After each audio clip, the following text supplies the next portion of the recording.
ici et maintenant. T'as raison, c'est ici et maintenant.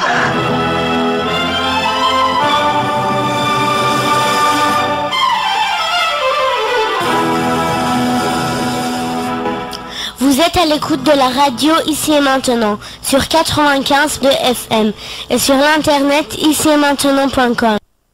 Retrouvez l'émission animée par David Abbassi tous les derniers samedis du mois en direct à partir de 23h sur Ici et Maintenant 95.2.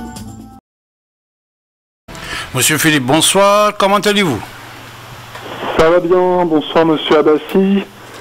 J'ai une question à vous poser à propos de l'actualité et d'une façon plus générale. Oui Philippe, je vous écoute. À propos des traditions vestimentaires. Avant les années 2000, je faisais des tractings politiques dans les banlieues quand j'étais à l'extrême gauche à l'époque.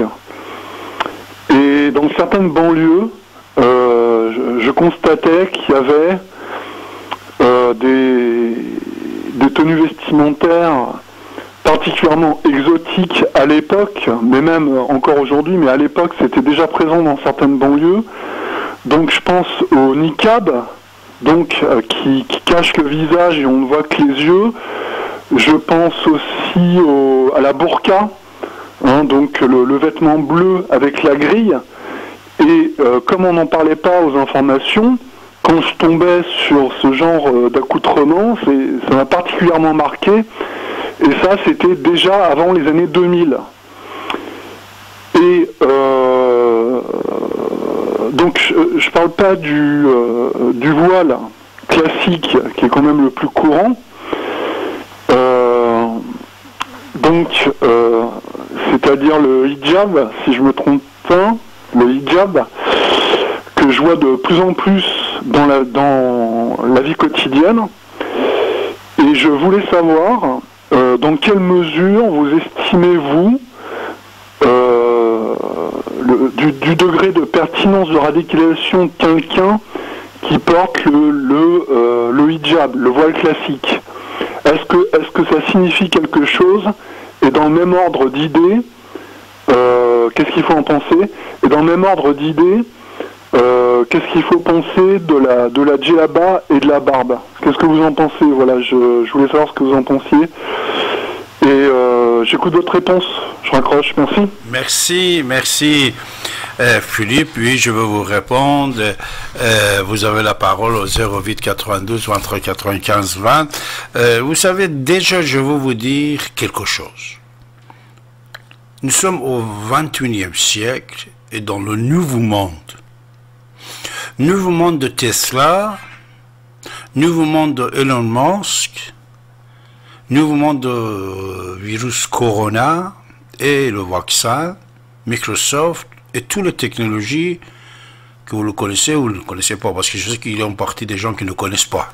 Il y a une partie des gens qui sont fiers de dire que je n'utilise pas l'Internet, je n'utilise pas ça, je n'utilise pas ça. Mais ça existe, malheureusement ou heureusement.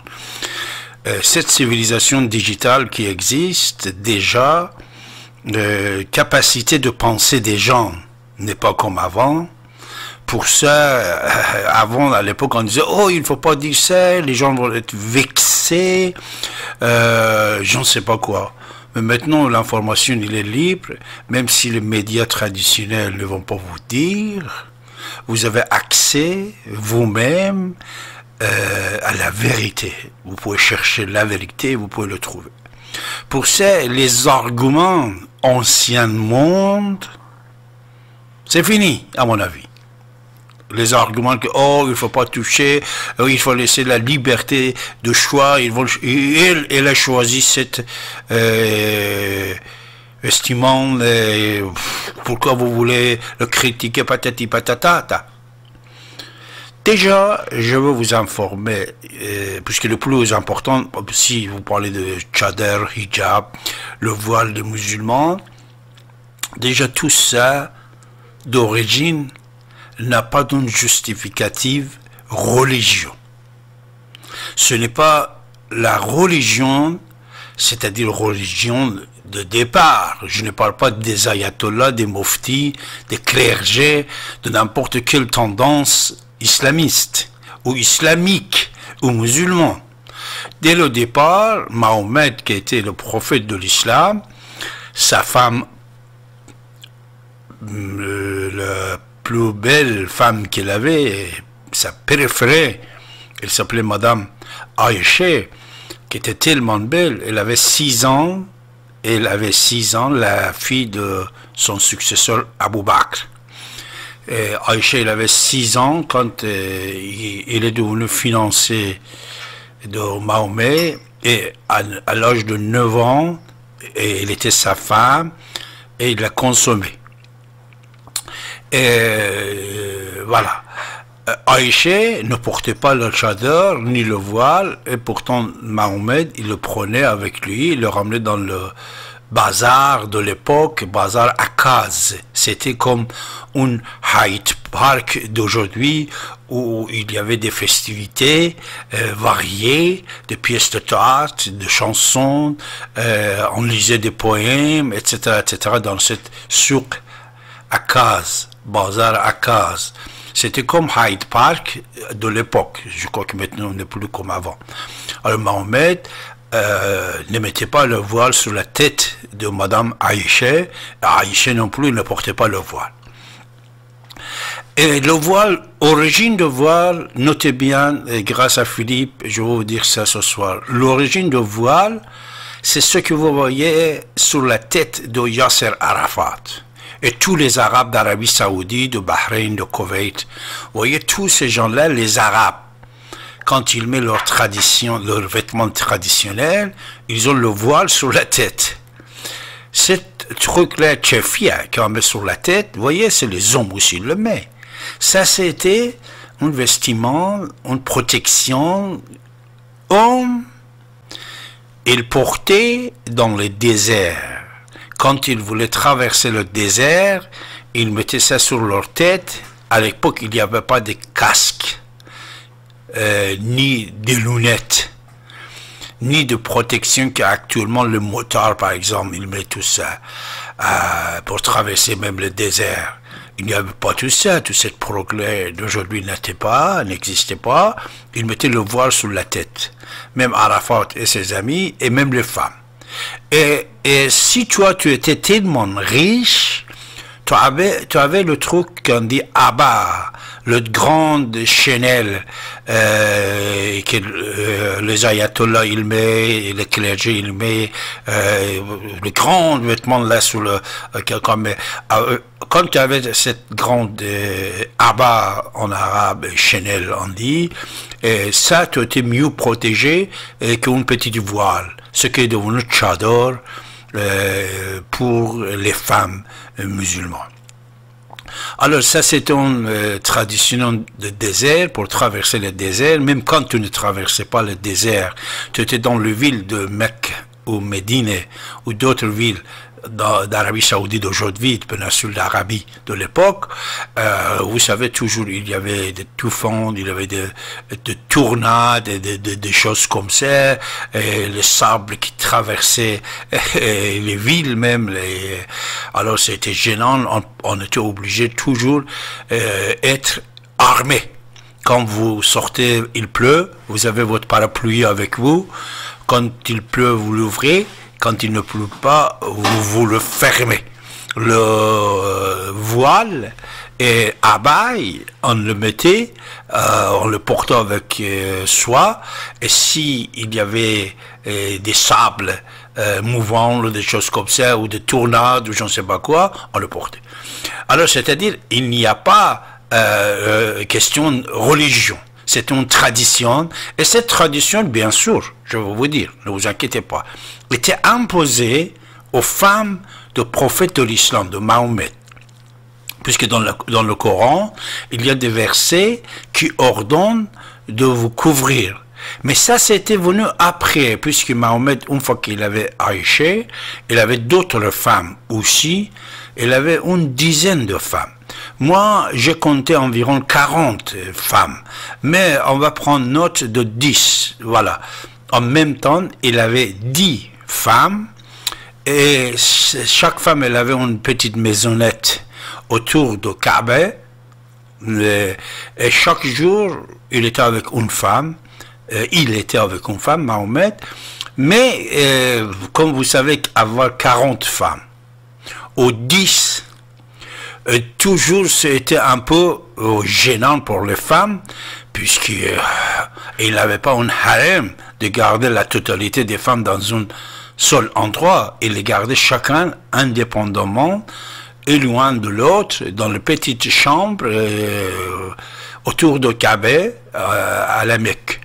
Alors quand Mahomet n'était pas chez les autres femmes, il ne pouvait pas être en même temps partout, dans 10 endroits il ne pouvait pas être, ses copains, ils venaient selon le Coran et selon l'histoire de l'islam. C'est noté, c'est l'histoire et c'est le Coran. Ses camarades, ils venaient à la maison quand Mahomet n'était pas là, et les femmes qui étaient les plus belles, enfin, toutes les femmes étaient belles, toutes les femmes de Mahomet étaient belles parce qu'il les avait choisies un après l'autre. Il commençait, on dit en arabe razale, mais razale c'est important que draguer, c'est-à-dire faire l'amour avec les paroles. Et dans la littérature arabe, vous avez une sorte de poème, comme vous avez les quatrains, ces 4 morceaux, vous avez qasida. Qasida, c'est très long, plus de 20 lignes de poème. Alors, vous avez Razal. Razal, qui la plupart des fois, les chanteurs, chanteuses aussi, ils chantent des Razal. Razal aussi, il vient de biche. Razal, Morazele, c'est-à-dire, tu fais l'amour avec les paroles, selon le mot quand je le traduis d'arabe. Fais l'amour avec les paroles. Ce n'est pas l'amour physique, c'est l'amour avec des paroles. Ça dit Razal. C'est des poèmes amoureux.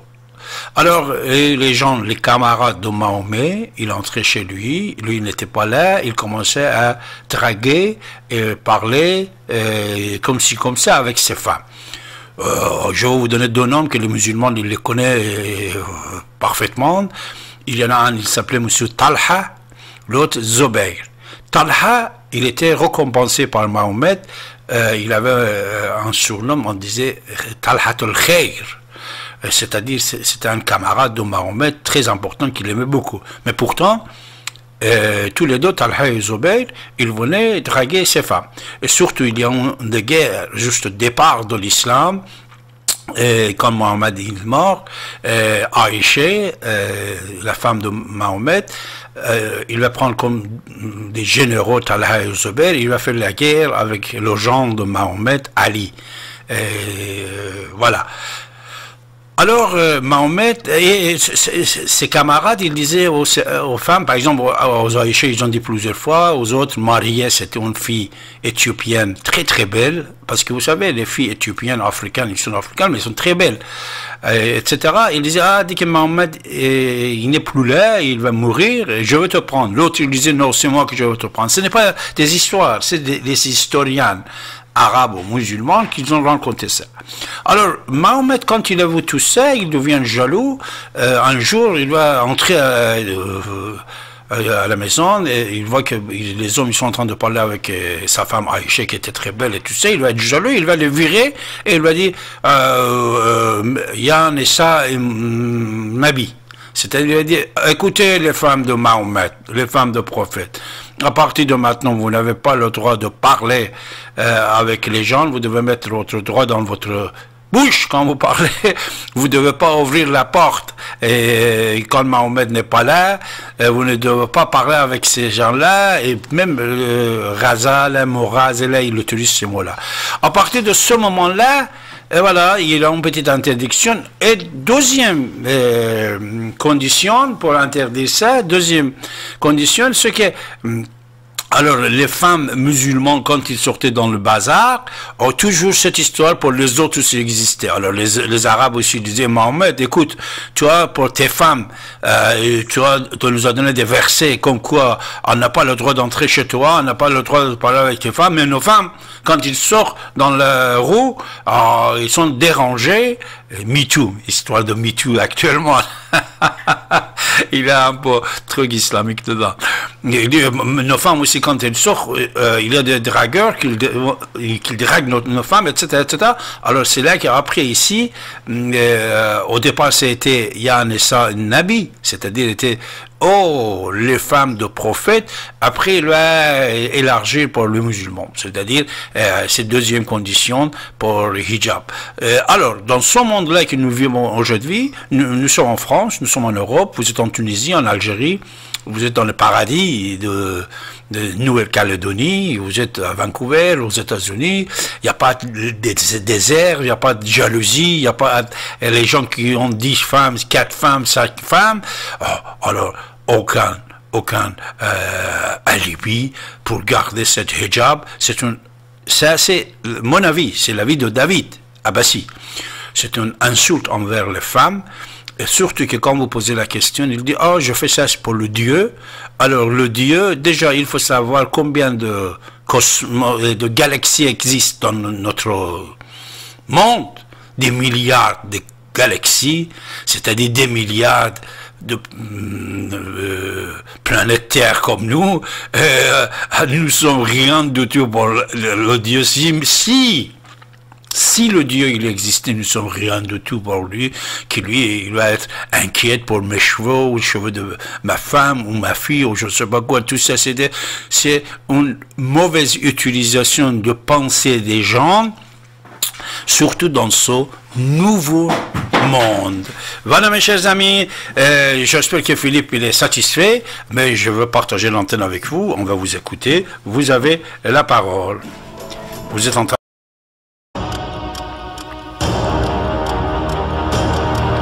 Alors Michel, bonsoir. Comment vas-tu Michel?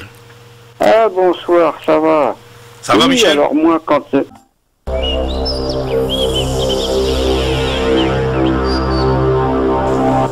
Vous écoutez Radio Ici et Maintenant sur 95.2 FM. Vous avez la parole en composant le 08 92 23 95 20. J'arrête quand je veux.